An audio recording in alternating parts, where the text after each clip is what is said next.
अस्सलाम वालेकुम, मैं हूँ सुमैया अदनान और आपको वेलकम करती हूँ अपने किचन में। आज आपके साथ मैं बेसिक रेड वेलवेट केक की रेसिपी शेयर करती हूँ जो कि बहुत ही सिंपल तरीके से होगी। तो बनाना स्टार्ट करते हैं। तो सबसे पहले मैंने 3 अदद अंडे ले लिए हैं, ठीक है।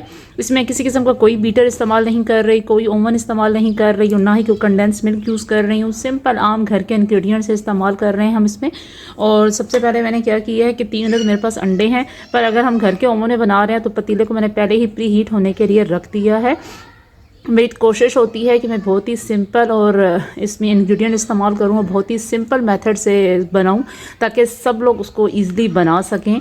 जिनके पास ओवन नहीं होता या कोई और महंगे प्रोडक्ट्स नहीं होते तो वो इजीली घर में बैठ के अपने मर्ज़ी से अपनी क्वांटिटी के हिसाब से केक बना सकते हैं। तो मैंने यहाँ पे 3 अदद अंडे लिए हैं। हर एक कप का मेजरमेंट का ख्याल रखना है। मेरे पास 1 कप चाय का जो आम मग्गा होता है वो है मेरे पास, ठीक है। तो मैंने वही एक मेरे पास था 1 कप मैंने लिया है मैदा। सिंपल अच्छे तरीके से छान लें तो बेस्ट होता है। 1 कप मैदा है और 1 कप चीनी है, ठीक है।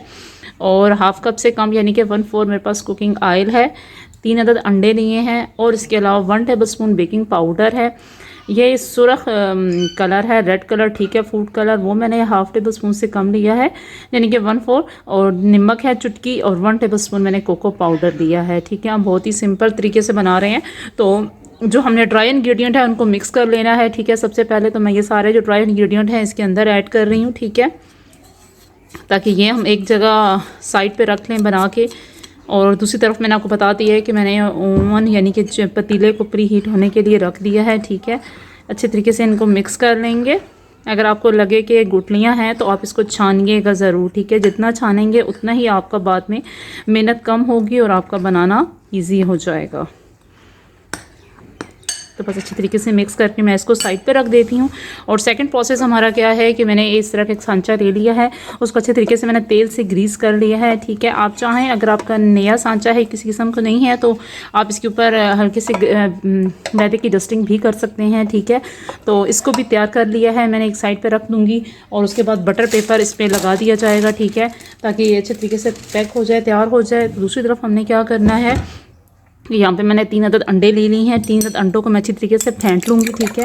जितना आप अच्छे तरीके से फेंटेंगे आपका केक उतना ही फ्लफी बनेगा। तो तकरीबन 3 से 4 मिनट के लिए अच्छे तरीके से मैं इसको फेंटती रहूँगी। तो मैंने अच्छी तरीके से तकरीबन 4 से 5 मिनट के लिए फेंट लिया है, ठीक है।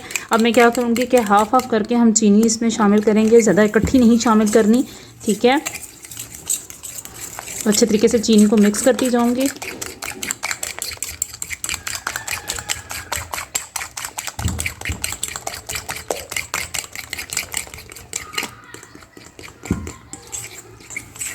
बाकी की चीनी मैं इसमें शामिल कर दूँगी। अच्छे तरीके से हम चीनी को बीट करेंगे ताकि चीनी का भी अच्छे तरीके से इसका फोमी टेक्सचर आ जाए।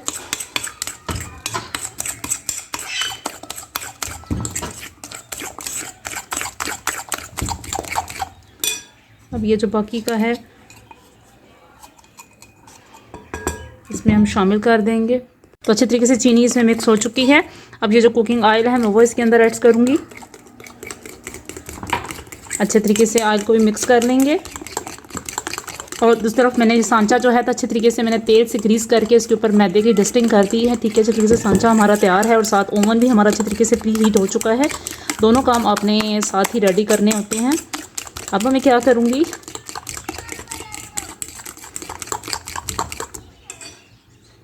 छानी ले ली है, ठीक है। मैं हाफ हाफ करके मैदा इसमें ऐड करूँगी, ठीक है, ताकि कोई भी अगर डस्टिंग है मतलब पार्टिकल हैं या लम्स हैं तो वो ख़त्म हो जाएंगे, ठीक है। माशाल्लाह आप देख सकते हैं कि कितने इसके अंदर हैं। पहले मैं ये मिक्स कर लेती हूँ अच्छे तरीके से, ठीक है, और उसके बाद फिर हम नेक्स्ट इसमें ऐड करेंगे।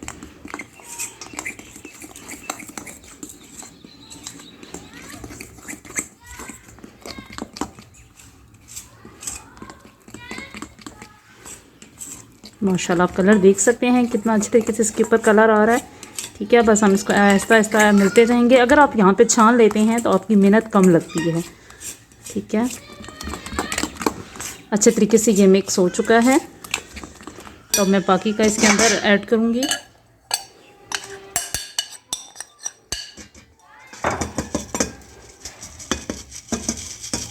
माशाल्लाह आप देख सकते हैं कि कितना इसके अंदर पार्टिकल्स आएंगे, हम हटा लेंगे। ठीक है, और इसको अच्छे तरीके से इसमें मिक्स कर लूँगी।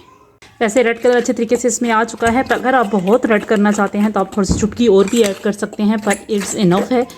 ठीक है, अच्छे तरीके से ये मिक्स हो चुका है। माशाल्लाह आप देख सकते हैं कि इसकी क्वांटिटी कैसी है, किसी किस्म के कोई लम्स नहीं है इसके अंदर, क्योंकि अच्छे तरीके से मैंने इसको मिक्स कर लिया है। बस हम फिर इसमें इसको सांचे में अब पुट करते हैं। बस अब सांचा तैयार है, इस सांचे में पुट करते हैं।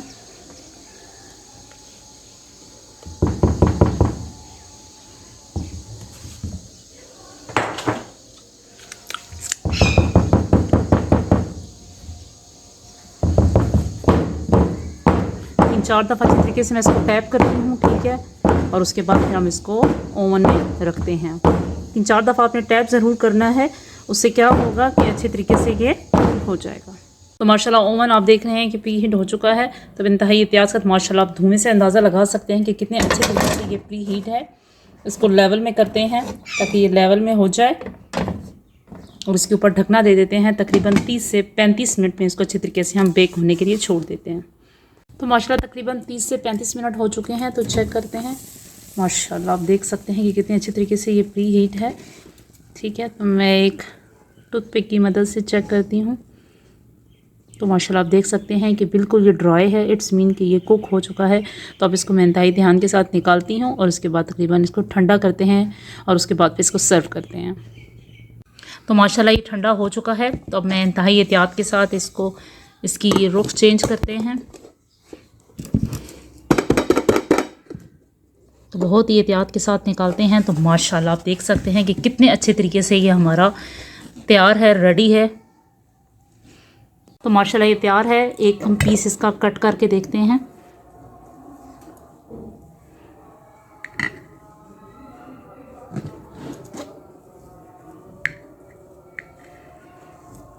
तो माशाल्लाह आप देख सकते हैं कि कितना ही फ्लफ़ी और कितना ही सॉफ्ट और कितना माशाल्लाह ये। उम्मीद करती हूँ आपको रेसिपी बहुत पसंद आएगी। पसंद आए तो प्लीज़ लाइक कीजिए और अपने फ्रेंड्स के साथ शेयर कीजिए। दुआओं में याद रखिएगा। अल्लाह हाफिज़।